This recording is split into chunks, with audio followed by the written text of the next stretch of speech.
পালিয়ে বিয়ে করলে তার জন্য বিয়েটা হারাম হবে না। পালিয়ে বিয়ে করলে বিয়ে হবে কি হবে না, বা পালিয়ে বিয়ে জায়েজ আছে কিনা, পালিয়ে বিয়ে করা জায়েজ কি জায়েজ না, এক্ষেত্রে বিভিন্ন রকমের মতামত রয়েছে। হানাফি মাযহাবের মত অনুযায়ী মেয়ে যদি অ্যাডাল্ট হয় এবং মেয়ের মাথায় যদি এই বুদ্ধি থাকে যে কে আমার জন্য ভালো কে আমার জন্য খারাপ, সে যদি পালিয়ে বিয়ে করে সেক্ষেত্রে তার বিয়েটা জায়েজ হবে, হারাম হবে না। কেন হারাম হবে না? কারণ একটা অ্যাডাল্ট মেয়ে কোনটা নেগেটিভ কোনটা পজিটিভ, কোনটা তার জন্য ভালো কোনটা তার জন্য খারাপ, এটা তার ধারণা আছে না নাই? তো সেক্ষেত্রে উনি বলেছেন যে পালিয়ে বিয়ে করলে তার জন্য বিয়েটা হারাম হবে না।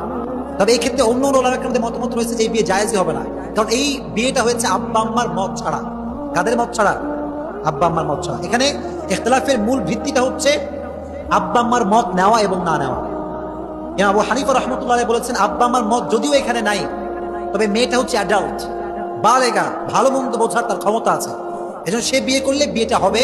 তবে এটা উত্তম কোনো পদ্ধতি আসলে নয়। আরেকটি মতামত হচ্ছে এই যে আসলে আব্বা আম্মা অনেক কষ্ট করে মানুষ করেছে, কষ্ট করে মানুষ করেন নাই, এজন্য বাবা মার একটা হক আছে না নাই?